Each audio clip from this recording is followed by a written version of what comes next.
to the big one. He's been dreaming about this moment since he was a little boy. He never thought it would be this way. Justin Timberlake gets the gold for the last day of September with Like I Love You, TRL.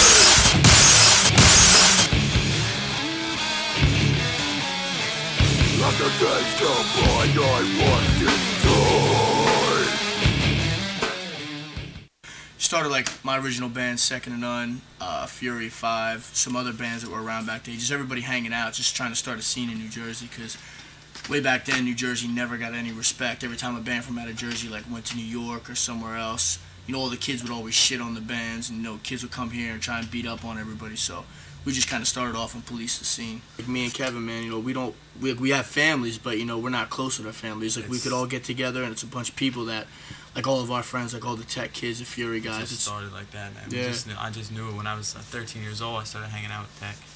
Well, it wasn't that back then, but it was just because of just the feeling that you get hanging out, and you know that if shit goes down, you got 40 guys behind you. And that's not even like fighting or nothing. That's just, you know, anything. I know if I call anybody, if I'm in any kind of trouble, man, they'll come, you know, come to me. And that, like, it's like a family you feel on hardcore. But hardcore, just in the scene, is all loyalty, and that's one thing I'm all about. Old school is just loyalty and people being there for each other, no matter what goes down. Either it's prison or it's just you can't pay the bills or your girl's crying. They're always gonna be there for you. The only thing, man, I see a lot of these little kids, trying to act tough and trying to start fights, and they're trying to ride on that reputation of New Jersey, you know, has hard kids and doing this and doing that. But kids now, these days, they're coming up in an era where they don't have to fight at shows. They don't have to do this. They don't have to do that. Yeah, they don't know. You know, I see the kids on like the internet and shit, like, I'll stab you and blah, blah, blah. Ain't nobody stabbing anybody, you know. You know, it's just, it's stupid, man. They, like, make bold statements like that. Like, there were kids back in the day, New York and shit, and like old school New Jersey shit, where they really would stab you at a show and had no problem with it, you know. And these, you know, I see some 17-year-old like, oh, I'm gonna stab this kid and that kid. They take stupid. It so lightly that, you know, what they say is like the new cool thing, and the in thing to do is act tough and be a thug and this and that. There's no need for it. There's now one either, thing you is know? no need for it. Nobody's doing that. And the other thing is, one, they don't know what that's all about. They don't know what it's like to go to that extent. They don't know what it's like to get it done to themselves. Yeah, they don't know what it's like to have a gun in their face. They don't know what it's like to have a gun put to your head or have people shoot at you. They don't know what it's like to get stabbed. And they don't know what it's. They've never been punched in the face. These people. Yeah. They're the ones talking like they're thugs, and they'll beat you up. Their crew is this and that. And they got their fashion, their little fashion shirts, you know, on. They've got their jersey on or their bandana on, their hats to the side, and they're thugs. And they just don't know what the dudes are about. Kids today think the ghetto's cool. You know, thinks that thug being in jail and shooting people in the head is cool and carrying guns is cool. It's some people that aren't even really down with us anymore because of shit like that. You know, they would beat up some little kid wearing a Second to None shirt because he bumped into them, and they thought that all of us were going to think he was cool. That's tough, you know. That's just whack, man. That's what makes kids not want to come to shows. I think you got to find the right people. When you're, you know, in your band, you got to find the right people that are ready to tour. You know, they're ready to go to the studio for a week. The day before, he couldn't make the tour, and they called me to play guitar just to fill in. Kevin had classes. I was just sitting in my room doing nothing, and Chris called me up, you know, oh, can you come out for a month to California to play guitar? So I had to call work, tell him I was leaving for a month, and then I just wound up in the band when we got home. Hardcore is not a type of music where you can go to shows and you're gonna make $1,000 every time you guys play. You know, there's times you're gonna drive out for 6 hours and get paid $30, and you know, there'll be 50 people there, and a lot of kids can't hang with that. They're not ready to go. So you gotta find like that group of individuals that are ready to go and strive.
imagine like what you want to be when you grow up. And people say like, you know, I want to be an astronaut, I want to be like a doctor, a lawyer, whatever. And then like people say musician, and everyone laughs at you, you know. But I think it's awesome. Like what we're doing right now is actually, you know, we are living off making the music that we love to play.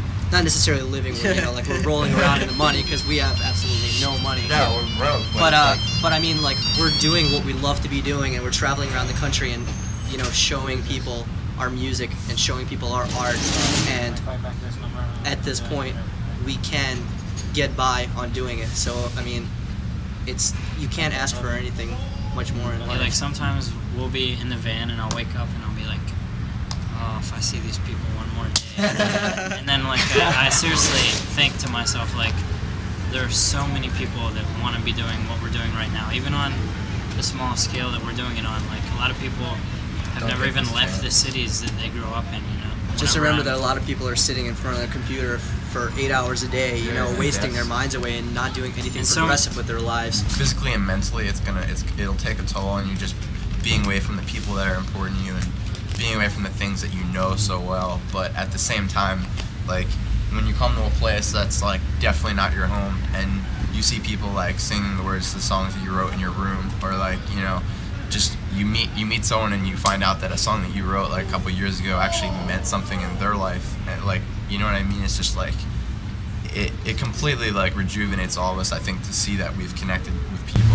The little shows are awesome because there's no like barrier, like not like physical barrier, but like people can come up and talk to you all the time. There's an intimacy factor. Intimacy, that's what I'm looking for. Like when people are right up on the stage singing along with you, it feels so much better than if we're on some huge stage and like the little, it looks like all these little small people like way down there. Like I feel so bad. Like when I get down about what we're doing, if we play a show that's like 15 kids and it's like maybe like not as good as certain other shows, just the fact that if you sell one CD every single night, like you can't really look at it as a bad thing. You know what I mean? You're just like, wow, okay, we honestly made a new fan every single night that we've played for like the last 2 years or something, and like that's an accomplishment right there. And like regardless of whether you're playing 2,000 kids or 50 kids or whatever, I think that's always our goal. It's just to touch new people. Kairos, it actually means time is ripe for change, and I felt that was a really good metaphor for the band, because we're kind of coming into a more natural state of where we want to be. You know, it's more raw. You know, especially what I'm doing vocally. It's just, you know, it's what my body's telling me to do instead of just like getting up there and screaming and being angry. It's, you know, more of a spiritual.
listening to the Year-End Noises Show, countdown to the best hardcore in 1981.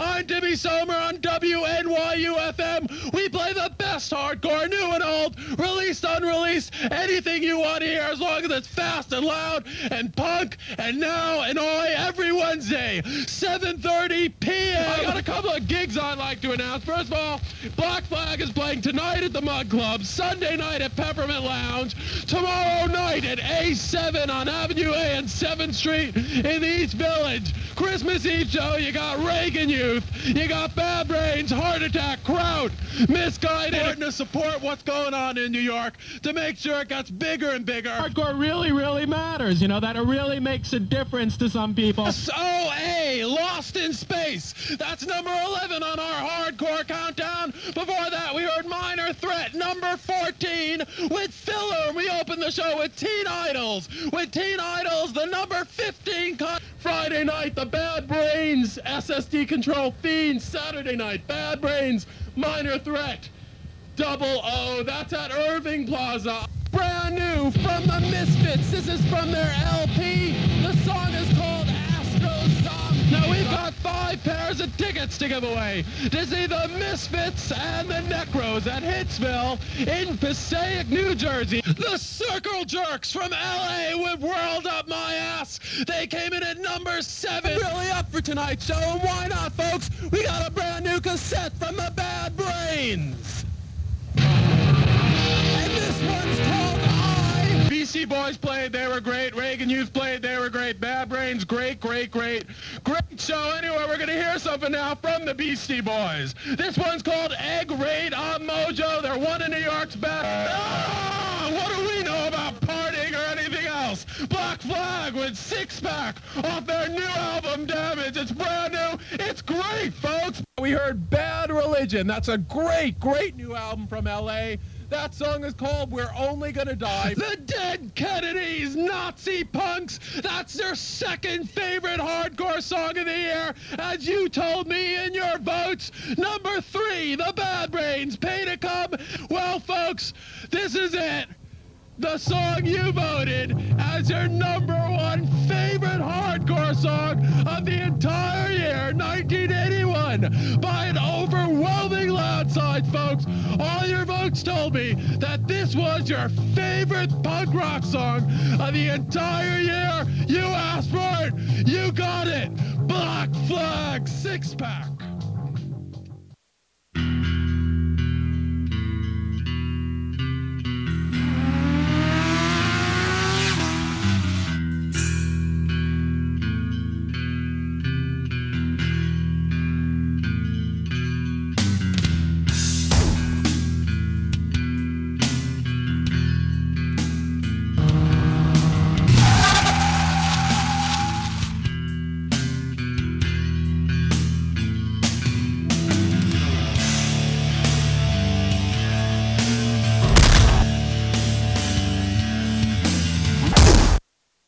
Inhuman kind of spoke to me as just something that like just fit the frame of mind I was in, you know, at the time, and just kind of like being numb to a lot of the shit that was going on in my life. I just felt that Inhuman was just like a perfect name, you know, just kind of came out of like depression and anger. We're not the most positive band. I mean, we don't try to be, we never were, but I think overall the band has a positive message, because our message, I think, is just complete individuality, complete rebellion against the norm, complete being the wolf among the sheep. And there's a lot of fucking sheep in this world. That's, to me, that's positivity. You know what I'm saying? Like, just believing in yourself and just, you know, fuck everybody else, smashing your enemies. Most people on an everyday basis who work in your office or work in your, you know, retail place or whatever don't understand where you're coming from with it, but at the same time, it's like something that you understand and the people who you go to shows with understand. You can really, like, you know, get out a lot of the shit that you soak in over the course of the week or the month. The whole kind of misfit quality, you know, of just like finding a place where you belong. And me and my friends, you know, found hardcore as that place. One of the few songs that we have that is about hardcore is the song My Dedication, which is just, you know, I wrote it about 4 or 5 years ago about how, you know, even though all the time has passed, I mean, hardcore will always be a part of me no matter what I do. You know, 10 years from now, if I'm married and have kids or whatever the fuck I'm doing, if I'm playing, you know, a totally different kind of music, I'll still carry hardcore with me in some way, shape, or form. So even though sometimes it gets me really pissed off and I get disgusted with hardcore, the reality is that it's definitely helped me like shape who I am today. For all the fucking diehards, this is my dedication.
know, at the time that Indecision broke up and, you know, all that, it was kind of a time where a lot of people were, you know, just selling out, whether it was straight edge or just hardcore, like they weren't into it anymore.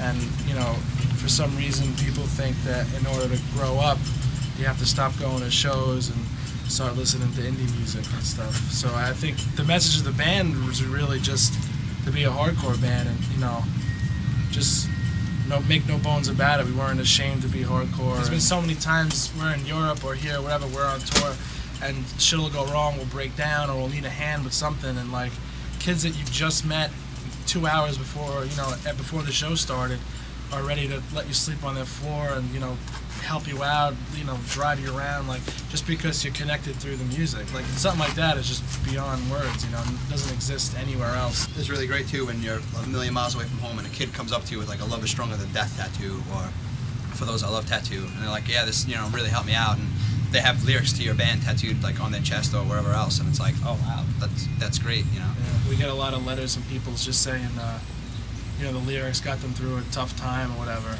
And that's, you know, it's just like, oh yeah, it's an email. It's like, oh yeah, cool. But to think about that, it's just like, the time that someone sat down. Yeah, it's like, it's insane that if someone really like listened to our record and got them through a hard time, that's like, I really don't even know how that makes me feel. No, straight edge is still important to me, and I know it's still important to a lot of people too. Like, it's like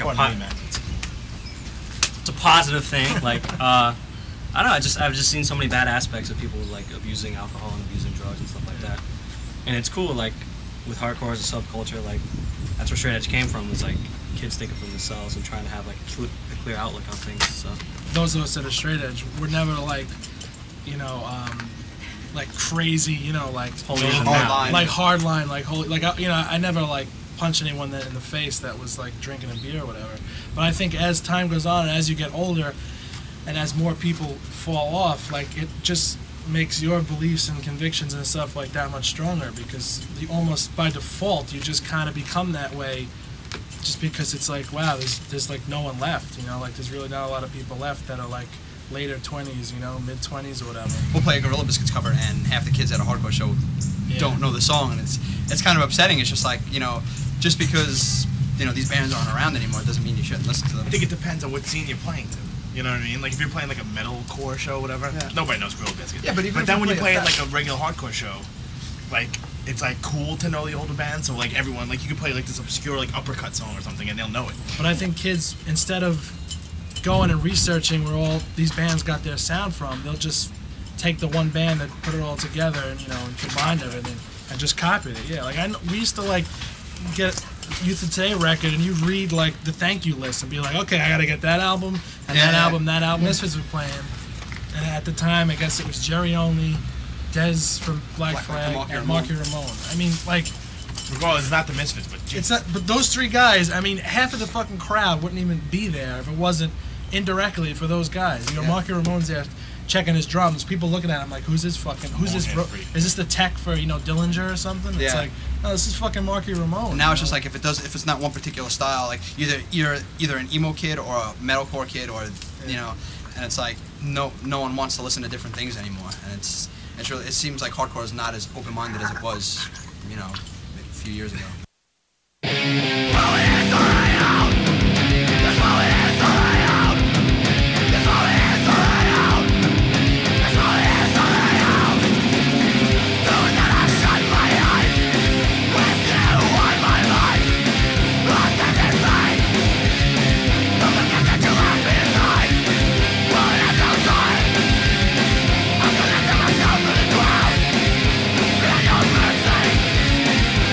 Lost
Audrey, and she's 3 years old, and we got her at a shelter in Long Island, and it was a kill shelter right by the North Shore Animal League. This is Basil. And then when you go to the shelters and you see the dogs there, and you know that like a couple weeks from now, those dogs will probably be dead. Nobody comes to take them. Yeah. There was just a special love for pit bulls, because most families that go into a shelter looking for a dog are not going to take a pit bull because of their bad rap, you know. And I think everyone hates it. I think they should make buying dogs illegal for a while, because there's so many awesome dogs out there that I mean, when you get a dog from a shelter, it's like they totally appreciate and know that you like to save their life, you know. Like, you might not think that they do, but they appreciate that you took them, and it's a lot more than just buying a dog for $2,000 at a Petco or a Petland, you know. We're picking him up Tuesday. Are they sweet?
Started out, there was always fights at all the shows and shit. It was just like, it doesn't seem like there's much unity here. Or there'd be like these like New Jersey old school bands that would talk about unity and all this stuff, but then if you weren't cool enough, if you weren't from back in the day, they didn't want anything to do with you. And it's just like, all these bands really weren't really doing the whole unity thing. It was more just like a front. And I think like what we want to do with our little scene and with our band is like actually really do it for real. When you're not happy about the state of things, just take your own initiative and do it yourself, you know what I mean? Just make your own thing.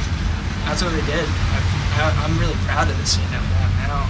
As a whole, I think our larger message is being a positive force and being respectful of others and really listening to what other people have to say, and starting dialogues and not instead of arguments, and really hearing each other, because I think that when we support one another, it does the whole punk rock scene a lot of good, and instead of when we fight with each other or are disrespectful to one another.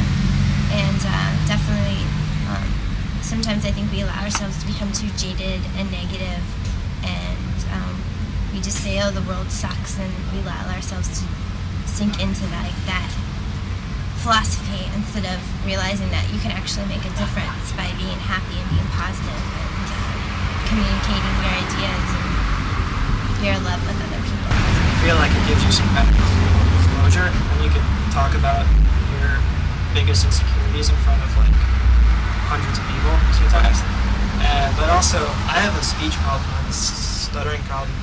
And I find that the only time I don't stutter is when I talk at a show in front of like people, which is like one of the strangest things, because you think that when I'm sitting here talking to my friends, I wouldn't stutter, but I stutter.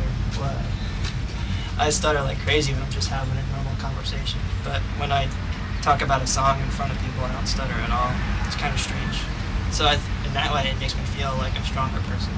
At first, I guess I was nervous about it, but the more people came up to me and said, "Thank you for singing that," or "I feel the same exact way," or "I know exactly what you're talking about," it made me feel like I wasn't alone in like my experiences and my struggles. We often try to write a short song.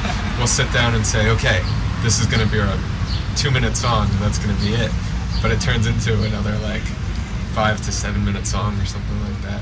And I don't know, it's just really fun to play like an epic song with all these like soft parts, and heavy parts, and fast parts, and slow parts, and just mix everything together. Every day you wake up to make choices with what you buy, the language that you use, how you treat people, you know, like the car you drive, just like all kinds of choices that affect other people on a grand scale. You know, like the food that you eat and like the job you work at. You know, there's just like all these little tiny things on a personal scale that we need to look at ourselves and change that first before anybody can all get together and have this revolution where we tear down the state and all this stuff. But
again.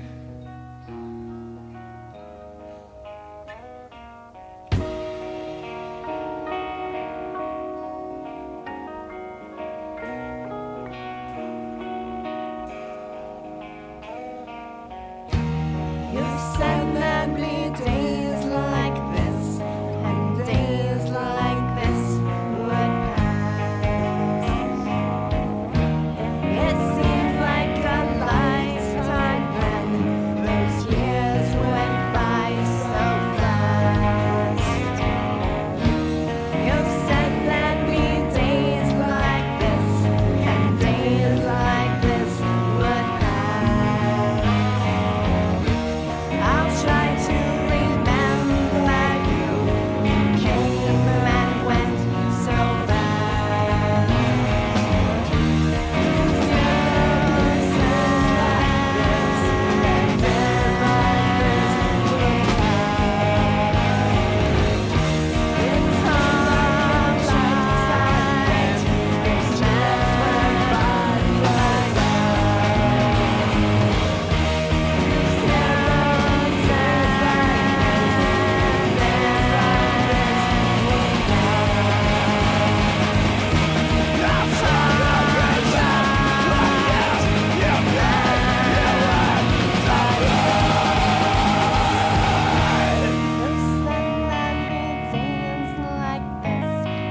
Days like this would pass. I'll try to remember you. You came and went so fast.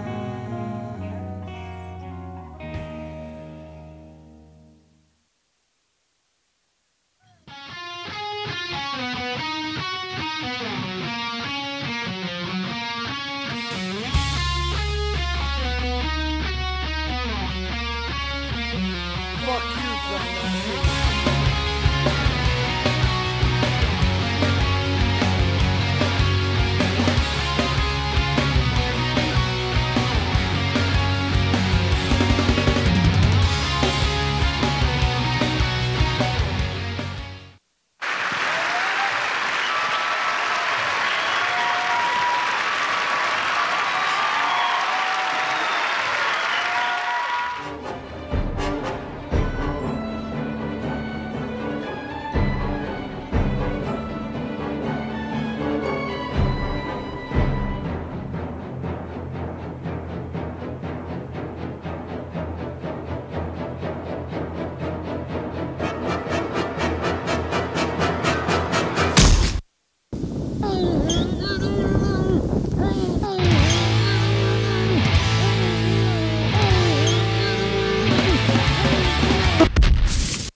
We came across the Situated Chaos record, and they have a song called Kill Your Idols, and basically what the song is about is just like not listening to what they, spew at you these days, and just don't don't look up to people, like respect people, but don't like look up to them and like copy them and things like that. Thinking now, like, it sounds cocky, but all the shit we've done, like getting to travel overseas and this and that, like, college I wouldn't learn any of that. Like, I'd be just some sheltered dick, like all the kids in my neighborhood that don't go anywhere. Just sit there and hang out and work in the airport and look forward to that every day. Like, I know there's so much more to life, and I thank, like, what I'm doing for that, or else I wouldn't know. And literally, like music has got me out of the worst moods, and it's put me in the worst moods, and I don't know what I would do. Like, if I wasn't turned on to this shit, I don't know what I'd do, man. It's like so much a part of my life. I didn't fit in high school. I didn't feel like I really fit in, and like going to metal show was like, that was more my thing, but I even really didn't feel like I fit in there. I even felt like a nerd there. And like when I went to a hardcore show, I didn't feel like a nerd. I felt like I was like part of what was going on. I felt like there was like so much positivity and just something positive about the hardcore scene. Like people wanting to change things. I could name 50 million bands, man. There's bands that make me cry, man. Like, just because I can always relate, like, on such a personal level with a lot of the shit I listen to, and that's what I like, as opposed to like radio songs. I got into like metal and punk and stuff that had a little more aggression, stuff that wasn't more like, I guess what you call it now, like radio mainstream kind of stuff, because the lyrics were a little too, I don't know, I guess they were a little superficial, and some of the stuff that, some of the early hardcore bands were talking about was a little more I guess if you could say like street level, a little more underground, a little more real to like what I was going through growing up. Just being, I guess being angry as a kid, being rebellious, looking for a different kind of way, not kind of going with the mainstream. I liked his lyrics, and I said to myself, he's a person that writes about things that are personal to him, but other people can relate to it.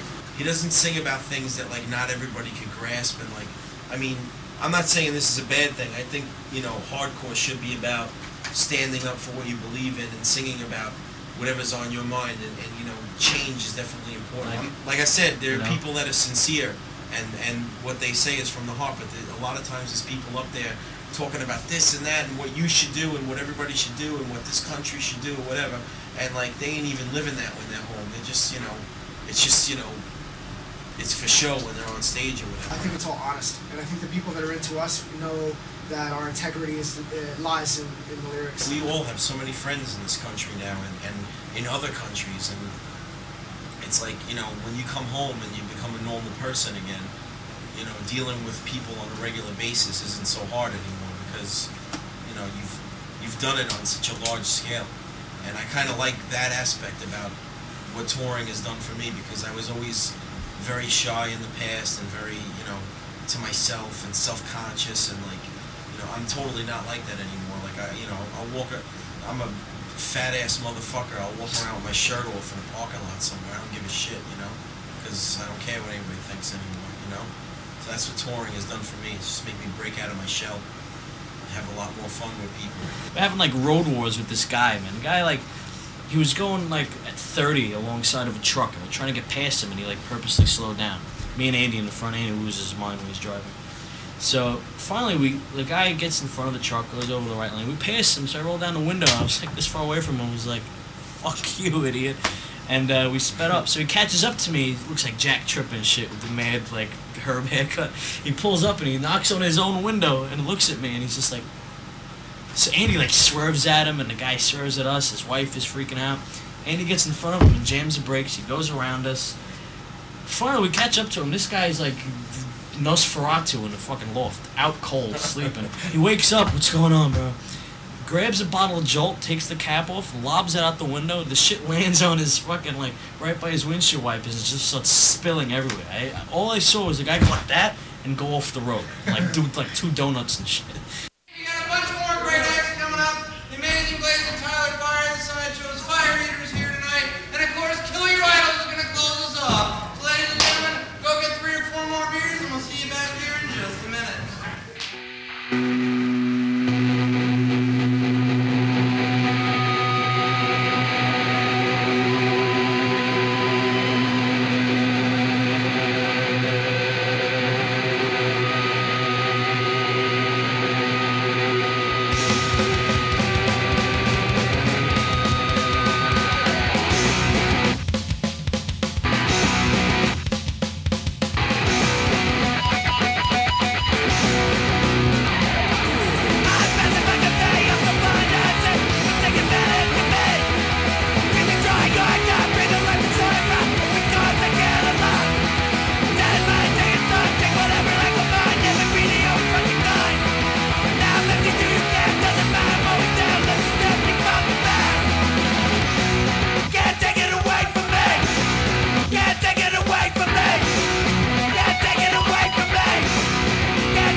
normal society, like you see how other people live their lives. And Budgie!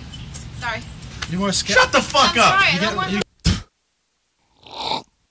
be more creative and like vocally, like singing, but like I mean screaming, anybody could do that.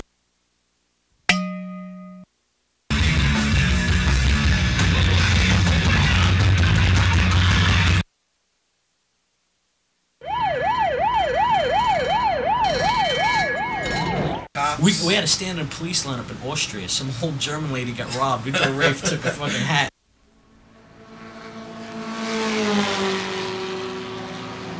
Yeah, I used to sit in my room with the headphones on because I was able to hear the bass better. Just pressed to my head. My mom would walk in and I'm like, I'm trying to be all casual and shit. Like, Fucking Bill Cosby is going on the news and all this shit, talking about the Osbournes, how they are a sad commentary of American dysfunctional families. Now, correct me if I'm wrong, wasn't he out making booty calls and he got a broad who he put through college? Give me a fucking break. Fuck you, Bill Cosby, and the fucking Fat Albert and the Cosby kids too. Yeah, shove a Jello pop up your ass, you know? I gotta chew them up good so they can't eat their way out.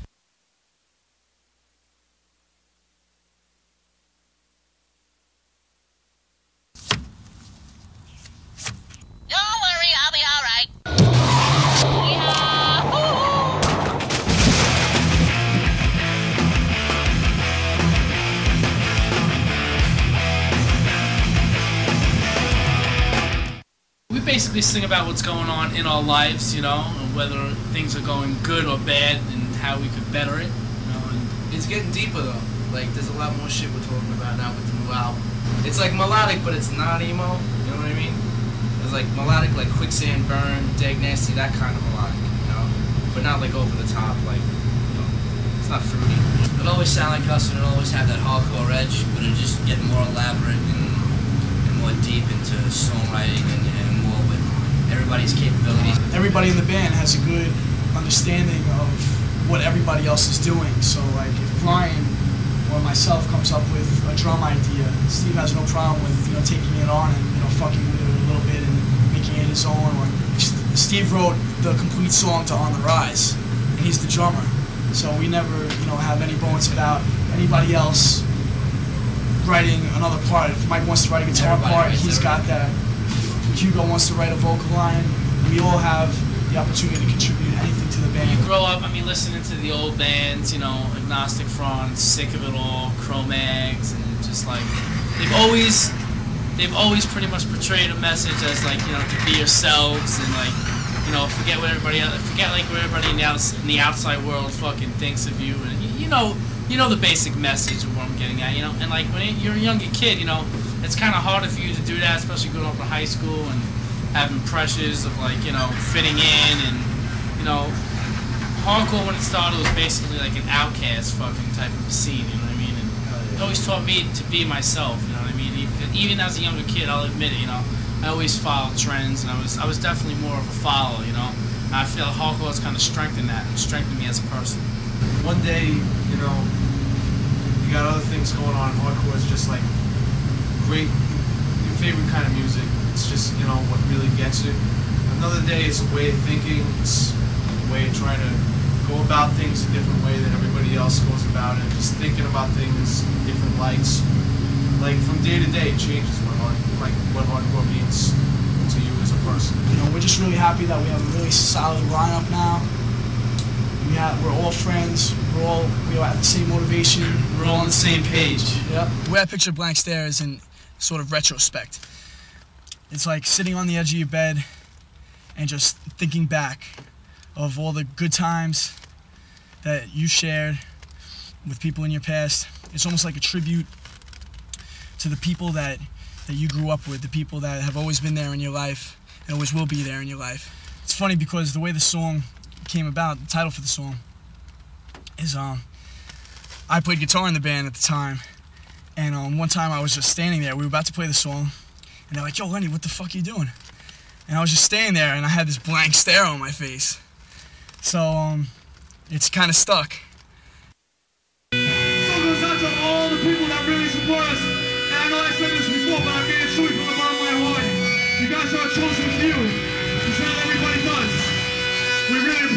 Thank you very, very much.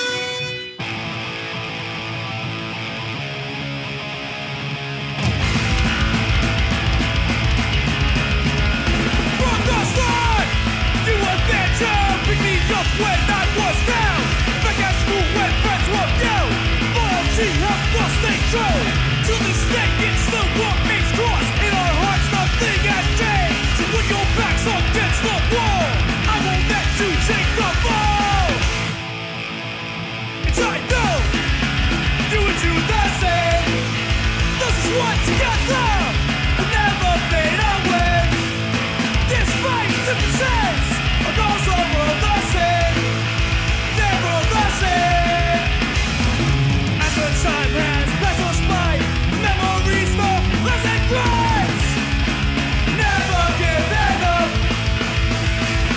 And that's a friend I'll always be. Then I pick you up when you're in need.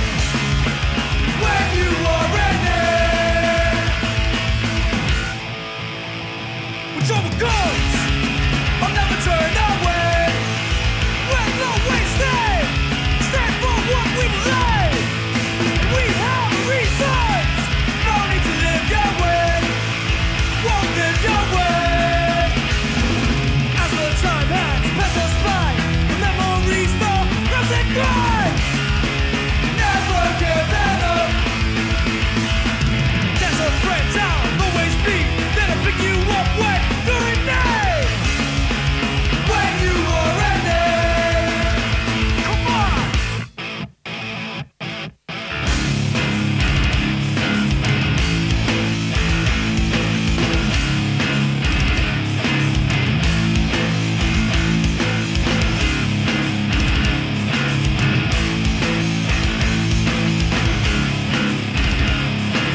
As the time has passed us by, the memories lapse and close. They always hold true. From the start, you were there to pick me up when I was down. Back at school when friends were you. Loyalty helped us stay true. Till this day, it's still what makes cross. In our hearts, nothing has changed. So when your back's against the wall, I won't let you take the fall. When you're in need, I'll be there for you. Together strong, always staying strong.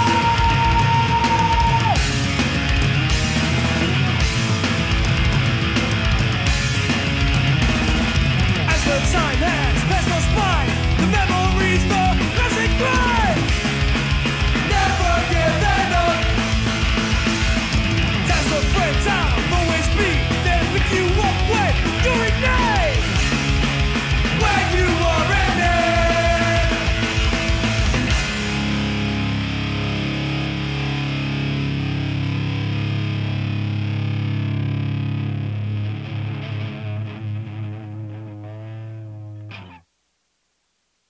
A little help here?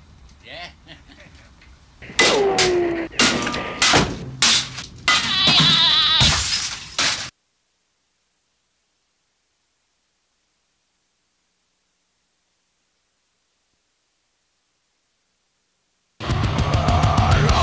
With a bad free rock, build on the lighter in the back of the shop. Take a deep pull that you're a cocksucker with a big plastic in your mouth, motherfucker. Got the time for a sip. You want the big infinity. One to the brain.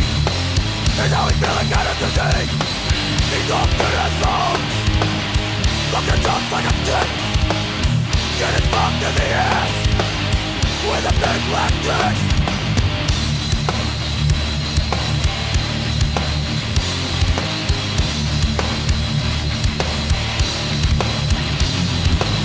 Smoke strategies, a piece of shit. Used to look fine, now she looks shit. So just about anything but some of that rock to do. You're at the paper and the pistol which has got you from getting expensive. So you can do anything.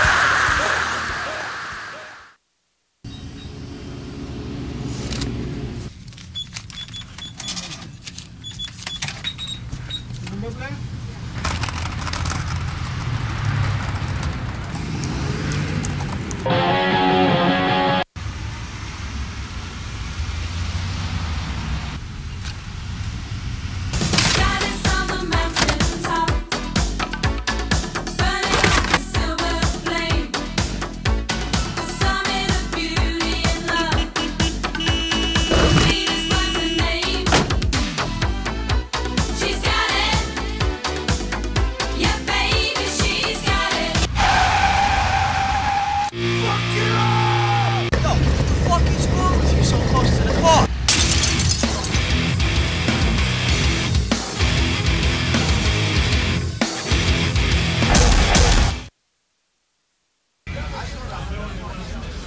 The name is, not about killing people, The name means that no one is invincible, Everybody gets hurt no matter who you are. If you're a cop, if you're a fucking scumbag on the street, we're not like, out there trying to fucking tough guy people and shit like that, man. We're out there just trying to have fun, man. I mean, look at these twiggy bones right here. Whose ass am I kicking? A lot of people think that's just, they hear the name, everybody gets hurt. Oh, these are a bunch of fucking guys who are gonna come in and fucking start punching you in the face, this and that. And it's not about that. We fucking make music and it's fucking beautiful music and that's fucking what we do. No, they judge us on the crowd. The crowd goes fucking crazy. They beat each other up. Right away, we're bad guys. What did I do? I'm up here telling jokes. I think everybody really wants to get to know my friend Tomoki a little better. So, I'm gonna translate. I speak Japanese, don't worry. Everything's gonna be fine. So, Tomoki, what is your favorite thing about living here in the United States, Tomoki? そうですね。いいんじゃないですかね。いいよ。いい。 What Tomoki said is that he loves American weed, round-eyed women, and big boobs. There's two sides to every story in life, And when you're in the pit and you see this big guy, he's going off, he's going crazy, People react differently towards him. People think, oh, he's out to kill someone, or people think, oh, he's just having a good time, which is the truth, man. The guy's just having a good time. It's not about running into each other face first and stuff like that. It's about showing respect for one another, man. It's about that one guy fucking not going all out for himself, about that one guy going out for the whole crowd, man. Just trying to make it the best show possible. People just giving their fucking hearts and souls, fucking tearing their hearts out in the pit, throwing it on stage right at us, man, while we're up there playing. Tomoki, what do you think of the New York hardcore scene, as compared to Japan, ニューヨークもいいんじゃない？ニューヨーク好きよ。Alright, what he said was that you guys dance real hard with a lot of skill, but you should all learn to take a bath, because you fucking stink. And every day there's something new that fucking drills on your fucking dome. And I just write about it. Of course, a lot underground, bro, A lot of it's from the heart and it's just raw. We're elevating it and we're not fucking putting it in a bottle and closing the top on it, man. We're just fucking opening the bottle and letting it all fucking out, man. Fuck what anyone else says, man. We're just doing our own shit. Tomoki! You got anything else to say to these fucking people or what? Fuck all you guys!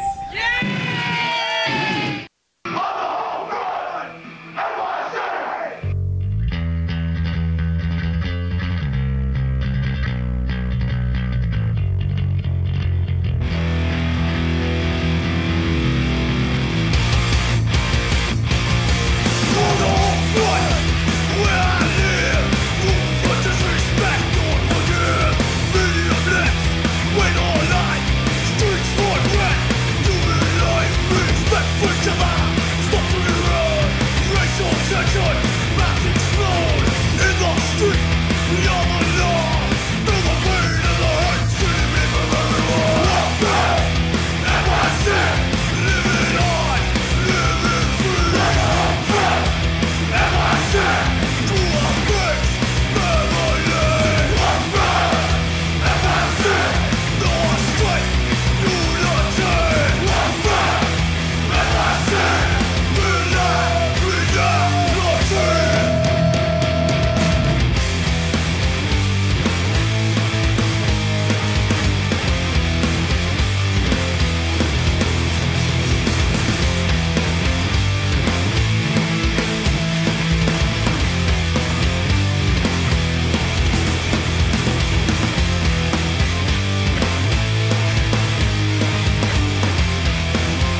Get the fuck out of here. Get the fuck out of here. You fucking ham.